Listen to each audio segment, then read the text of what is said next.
You say I make you nervous, a tragedy, I'm a beautiful disaster, a reckoning, you wonder how I got this way.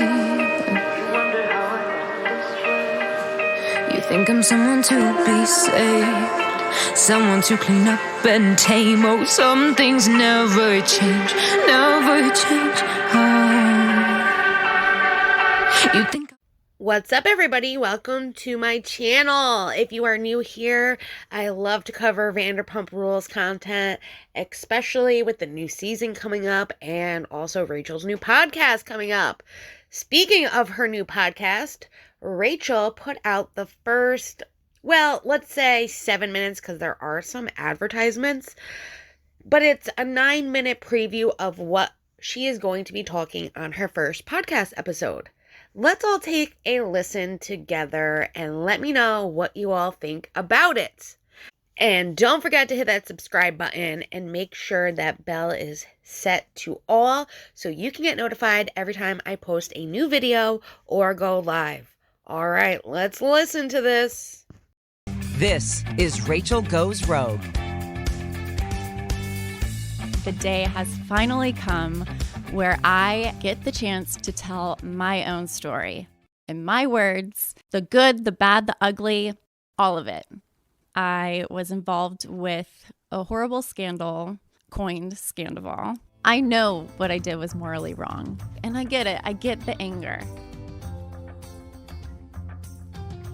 It feels really good to be back in LA since everything blew up. This is the place that I grew up, so it feels like home. It's warm. I'm seeing some of my friends that I haven't seen in a very long time. I spent 90 days in a trauma therapy center without a phone, with all new people, and working with different therapists. I started noticing a pattern in my behavior, and I wanted to change those things. I have completely removed myself from the filming environment that is Vanderpump Rules, and you will not see me season 11. I already made a mistake by returning to season 10. Looking back at that season, I was at my lowest of lows. Filming Vanderpump Rules after breaking off an engagement with James. That was my first mistake because I should have taken the time to heal and find a therapist, and I did the right thing by having a no contact policy with James, but when we're working together and filming together and he's flaunting his new girlfriend that he met 3 weeks after I ended the engagement, that hurt. And there were so many questions running through my mind. Like, did he ever really love me? How is it possible to love someone and then get over them so quickly? I was drinking a ton season 10. And this is not an excuse. I'm just point blank, like, I was not in a good mental space. And in knowing that, I'm learning from my mistakes. Looking back and seeing how much pain I was in, interacting with James on camera and seeing his new girlfriend, I could only imagine the pain I would cause by filming in the same environment with Ariana, because being involved with somebody's boyfriend while they're still in a relationship is a huge betrayal and so painful as it is. But then to continue working with these people and interacting with them, maybe not even speaking, but like hearing about what they're doing and seeing your person that you loved so much and thought that they loved you just as much as you loved them be conversing with this other person, it would just be so catastrophic. And I didn't want to do that to Ariana. I didn't want to put her in that position. With the cast, I don't have many boundaries, but physical violence is crossing a boundary for me. And if you assault me, I will cut you out of my life. I haven't heard from any of them, and I don't really necessarily want to hear from any of them. except for Tom did send me a happy birthday message on my Instagram via comment, and he couldn't have reached out to me via text because I blocked him the day that I got my phone back after treatment. But he could have DM'd me instead of making a public comment. And I've been thinking about that a lot. And I think for him, because I'm just trying to put myself in his shoes, like, was he doing this to be like spiteful, or was he doing this to be like, I want the best for you? Because it seems like it could go either way. It was a hard process for me to completely cut him out of my life, because the story I would tell myself about our relationship that we had, it seemed so special and it seemed so real.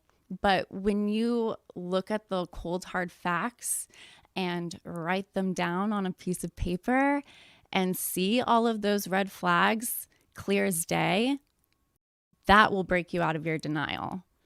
And once I was broken out of denial and realized how manipulative he is, I couldn't put myself in a situation where at my most vulnerable state, it would just probably get me back into those old patterns that I'm trying to break free from.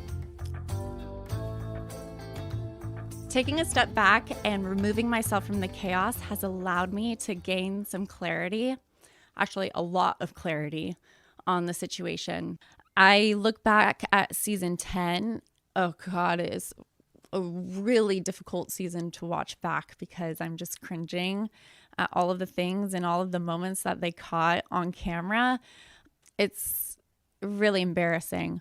But I see a girl that is going through pain and doesn't have the right tools to tackle it. And she's coping in the way that she feels like her needs are being met by someone who's giving her adoration and attention. And I really did not prioritize my friendships when I got involved with Tom, and I regret that a lot. So that is it for the Rachel Goes Rogue preview of her first episode, which will be out on January 8th. And I will have that here on my channel, so stay tuned for that. If you hit that subscribe button and then the notification bell, you will get notified when I post it. But what do you guys think about the 7 minutes that she put out of the preview? Have we learned anything that we didn't really know? I mean, we learned she drank too much season 10, which I can completely understand. She was going through a breakup and she's still young. Could never have filmed season 11. And that she was actually considerate of how she was feeling, to know that maybe that wouldn't be so good for Ariana. And I do think she truly does mean that now, but that was never anything that she even considered when she was going behind Ariana's back and filming, hiding the things that her and Scandoval were doing.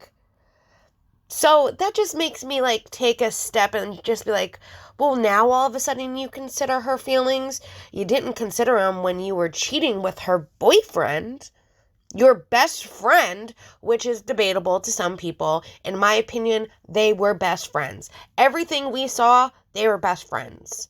I wholeheartedly believe that. She also says that she felt she shouldn't have returned after season 10, after the breakup with James. And I honestly feel like, though she was lost in her own sense, I also saw from the beginning of season 10 that she was coming into her own person. And we were actually getting to see Rachel for who she was without James. And everyone was digging her from the beginning of season 10 till all of this happened. And I get it. I've been in her shoes. I've been a lost little puppy dog, having the worst relationships of my life. and learning from those mistakes and growing to be who I am today. And do I think, yes, she should have found a therapist? I think she probably would have been able to still film season 10, even with everything going on. I think she just didn't apply herself in the right positions to be able to handle everything she was going through. I'm happy to see that she's back in LA. I've never seen the friends that she's ever been hanging out with, but I'm happy to see she's hanging out with people, and I just hope that those friends are true to her and she's true to them. I would hate to see anything bad happen to anybody, let alone that whole friendship that she has now with these two ladies named Paige, and she seems happy, and that's all that matters. I just wish her the best, and I do hope that she can move on from this situation. And I know a lot of people are like, well, why is she finally talking about it now? I get it also, because I've been in situations where it took me a long time to talk about something after people have already talked about it. A lot of lies were already put out, and it took me a long time to just finally say, I have a voice too, and I'm tired of hearing what everyone has been saying that's not true that happened, and here is my side finally. So I get that. I hope, though, after maybe the first episode, possibly the second, depending on how much she really releases, that she can move on from this experience. Because even though she says she went to a mental health facility, got help for everything to cope with this, for someone that is selling everything from the affair and trying to forget about it, to have to relive it and tell it again on podcast episode after episode is not going to help her. So I hope that she gets out what she needs to say. She's honest, she's upfront, and she takes accountability for her actions. And I hope that she can grow into whoever she chooses to be in life. What do you all think? Let me know down below in the comments. I would love to hear what you all think about this.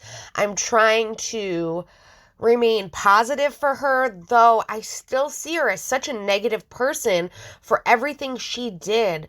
And I know that you have to let go of that and forgive. I'm a very forgiving person.